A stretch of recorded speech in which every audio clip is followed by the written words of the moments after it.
সালামু আলাইকুম। ভিডিওটা সম্পূর্ণ দেখুন, ইনশাআল্লাহ মনে শান্তি পাবে। সিদরাতুল মুনতাহা পার হয়ে নবীজি সাল্লাল্লাহু আলাইহি ওয়াসাল্লাম আরো উঁচুতে এমন এক স্তরে পৌঁছলেন যেখান থেকে তিনি কলমের খসখস আওয়াজ শুনতে পাচ্ছেন। অর্থাৎ ফেরেশতারা যেখানে মানুষের তাকদীর লিখছে। তারপর এলো সেই চূড়ান্ত কাবে কাউসার, অর্থাৎ দুই ধনু বা তার চেয়েও কম দূরত্বের নৈকট্য। মাঝখানে আর কোনো পর্দা রইল না, কোনো মাধ্যম রইল না। আল্লাহ তাআলা এবং তার প্রিয় হাবিবের মধ্যে সরাসরি কথোপকথন। কল্পনা করুন সেই মুহূর্ত, মহাবিশ্বের স্রষ্টা তার প্রিয় সৃষ্টিকে কাছে পেয়েছে। দুনিয়ার মানুষ যখন ঘুমে অচেতন, তখন আরশের মালিক তার হাবিবের সাথে কথা বলছে। এই সাক্ষাতের সময় নবীজি সাল্লাল্লাহু আলাইহি ওয়াসাল্লামের আদব বা শিষ্টাচার কেমন ছিল? আল্লাহ তাআলা কোরআনে সেই সাক্ষী দিয়ে বলছেন, মা জাগাল বাসার ওয়া মা তাগা, অর্থাৎ তার দৃষ্টি বিভ্রম হয়নি এবং তিনি সীমানাও লঙ্ঘন করেন। সূরা আন-নূর। নবীজি সাল্লাল্লাহু আলাইহি ওয়াসাল্লাম ডানে বামে তাকান। তিনি ভয়ে কম্পিত হন, আবার ঔদ্ধত্য দেখান। তিনি ছিলেন বিনয়ের অভিনয়ের। এই সাক্ষাতের সময় আল্লাহ তাআলা নবীজিকে তিনটি বিশেষ উপহার। এক, সূরা বাকারার শেষ দুই আয়াত। তার উম্মতের মধ্যে যারা শিরক করবে না তাদের জন্য ক্ষমার সুসংবাদ। তিন, এবং সবচেয়ে বড় উপহার যা মেরাজের মূল উদ্দেশ্য ছিল, 5 ওয়াক্ত নামাজ। প্রথমে আল্লাহ তাআলা নবীজির উম্মতের জন্য প্রতিদিন 50 ওয়াক্ত নামাজ ফরজ করেন। চিন্তা করুন, দিনে 24 ঘন্টা, তার মধ্যে 50 বার নামাজ, অর্থাৎ প্রতি আধা ঘন্টায় একবার নামাজ। নবীজি সাল্লাল্লাহু আলাইহি ওয়াসাল্লাম আল্লাহর আদেশ শিরোধার্য করে ফিরে আসছে।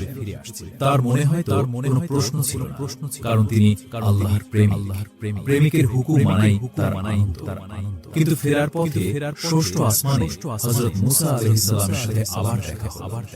মুসা আলাইহিস সালাম, যিনি বনি ইসরাইলের মতো কঠিন জাতির সাথে ডিল করেছেন, তিনি মানুষের দুর্বলতা সম্পর্কে ভালো জানতেন।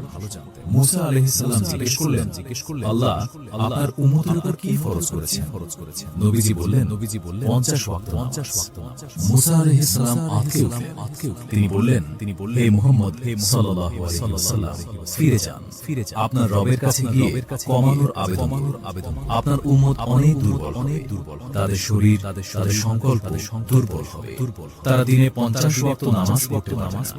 আমি আমার উম্মতকে পরীক্ষা করে দেখেছি, তারা ব্যর্থ হয়েছে। নবীজি সাল্লাল্লাহু আলাইহি ওয়াসাল্লাম জিবরাইল আলাইহিস সালামের দিকে তাকালেন যেন পরামর্শ চায়। জিবরাইল ইশারা করলেন, আপনি চাইলে যেতে পারেন। নবীজি ফিরে গেলেন আল্লাহ 5 ওয়াক্ত কমিয়ে দিলেন। নবীজি আবার মুসা আলাইহিস সালামের কাছে। মুসা আলাইহিস সালাম বললেন, আরো কমান, এটুকুও পারবে। এভাবে নবীজি সাল্লাল্লাহু আলাইহি ওয়াসাল্লাম বারবার আল্লাহ এবং মুসা আলাইহিস সালামের মাঝে আসা যাওয়া করতে। প্রতিবার আল্লাহ 5 ওয়াক্ত করে কমাচ্ছে। এই আসা যাওয়ার মাঝে লুকিয়ে আছে উম্মতের প্রতি নবীজির কি পরিচিত। তিনি লজ্জা পাচ্ছেন বারবার আল্লাহর কাছে যেতে, কিন্তু উম্মতের কষ্টের কথা ভেবে তিনি বারবার ফিরে গিয়েছেন। অবশেষে নামাজ যখন কমে 5 ওয়াক্তে এসে দাঁড়ালো, তখন মুসা আলাইহিস সালাম আবারও বললেন, হে মুহাম্মদ সাল্লাল্লাহু আলাইহি ওয়াসাল্লাম, আমি বনি ইসরাইলকে দেখেছি, তারা এটুকুও ঠিকমতো আদায় করবে না। আপনি আরো কমানোর আবেদন। কিন্তু এবার নবীজি সাল্লাল্লাহু আলাইহি ওয়াসাল্লাম থামলেন। তার চেহারা লজ্জায় অবনত। তিনি বললেন, হে মুসা, আমি আমার রবের কাছে এতবার গিয়েছি যে এখন আমি লজ্জিত বোধ করছি। আমি আর যেতে পারবো না। আমি এই 5 ওয়াক্তের উপরই সন্তুষ্ট এবং মেনে নিলাম। ঠিক তখনই আসমান থেকে আল্লাহর পক্ষ থেকে এক গায়েবী আওয়াজ ভেসে, আমি আমার ফরজ ধার্য করলাম এবং আমার বান্দাদের উপর থেকে বোঝা হালকা করে দিলাম। যারা এই 5 ওয়াক্ত নামাজ পড়বে, আমি দয়া করে তাদের আমলনামায় 50 ওয়াক্তের সওয়াব লিখে দেব। সুবহানাল্লাহ। ভাই বোনেরা, এই ঘটনাটি কোনো সাধারণ দরদরি ছিল। এটি ছিল আল্লাহর রহমতের এক মহিমান্বিত প্রকাশ। আল্লাহ জানতেন মানুষ দুর্বল, কিন্তু তিনি চেয়েছিলেন তার হাবিব বারবার তার কাছে আসুক। আর আমরা পেলাম অমূল্য নামাজ। নামাজ কোনো বোঝা নামাজ হলো মেরাজের সেই যা মানুষকে দুনিয়ার মাটি থেকে আল্লাহর আরশের সাথে কানেক্ট করিয়ে নবীজি সাল্লাল্লাহু আলাইহি ওয়াসাল্লাম মেরাজে গিয়ে আল্লাহর সাথে কথা বলছেন আর মুমিন বান্দা জায়নামাজে দাঁড়িয়ে আল্লাহর সাথে কথা বলছে। এজন্যই বলা হয় আস-সালাতু মিরাজুল মুমিনিন, নামাজ হলো মুমিনের মেরাজ। কিন্তু মেরাজের এই যাত্রা শুধু সুখের ছিল? ফিরে আসার পর মক্কার মানুষ কি এই ঘটনা বিশ্বাস করেছিল, নাকি নবীজিকে আবারও এক কঠিন পরীক্ষার মুখোমুখি হতে হয়েছিল? আর আবু বকর আলাইহিস সালাম কিভাবে পেলেন সিদ্দিক উপাধি? রাতের অন্ধকার কেটে ভোরের আলো ফুটতে শুরু করেছে। মক্কার ধুলিমলিন পথে তখনও জনকোলাহল। সেই মহাজাগতিক ভ্রমণ শেষ করে নবীজি সাল্লাল্লাহু আলাইহি ওয়াসাল্লাম ফিরে এলেন তার নিজের ঘরে। শরীর হয়তো বিছানায়, কিন্তু তার রূহ তখনও আচ্ছন্ন হয়ে আছে আরশে আজিমের সেই নূরের স্মৃতি। কিন্তু সকাল হতেই নবীজি সাল্লাল্লাহু আলাইহি ওয়াসাল্লাম এক গভীর চিন্তায় পড়ে গেলেন। তিনি জানতেন মক্কার মানুষ কতটা একগুঁয়ে। তারা সাধারণ সত্যকেই মিথ্যা বলে উড়িয়ে দেয়। এখন যদি তিনি তাদের বলেন যে গত রাতে আমি মক্কা থেকে ফিলিস্তিন গিয়েছি, সেখান থেকে 7 আসমান পার হয়ে আল্লাহর সাথে দেখা করে আবার ফিরে এসেছি, তবে তারা কি বলবে?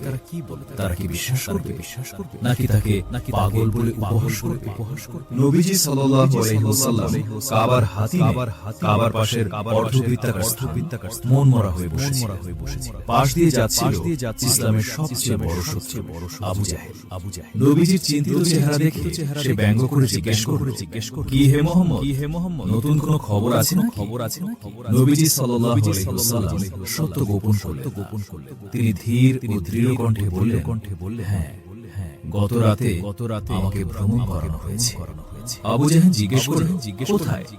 নবীজি বললেন, বাইতুল মাকদিস, ফিলিস্তিন। আবু জাহেল বিস্ময়ে চোখ কপালে। সে বলল, তুমি গত রাতে ফিলিস্তিন গিয়েছো আর সকালেই আমাদের মাঝে বসে আছো?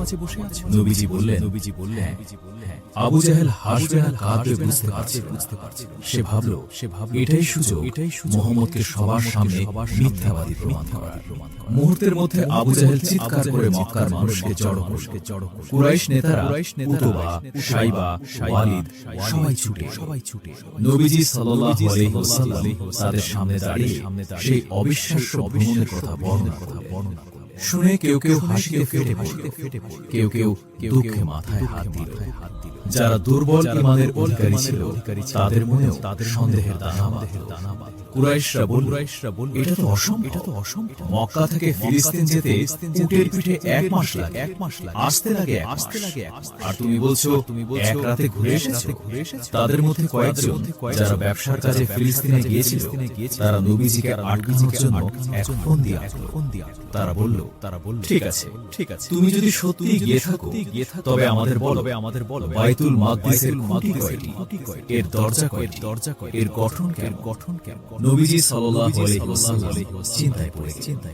তিনি তো সেখানে গিয়েছিলেন রাতের বেলা, আর তার মূল মনোযোগ ছিল আল্লাহর নিদর্শনের দিকে। তিনি তো গুনে খুঁটি বা জানালা দেখেন। তাছাড়া বাইতুল মাকদিস তো মক্কা থেকে দেখা সম্ভব। ঠিক সেই মুহূর্তে আল্লাহ তাআলা তার প্রিয় বন্ধুর সাহায্যে এগিয়ে।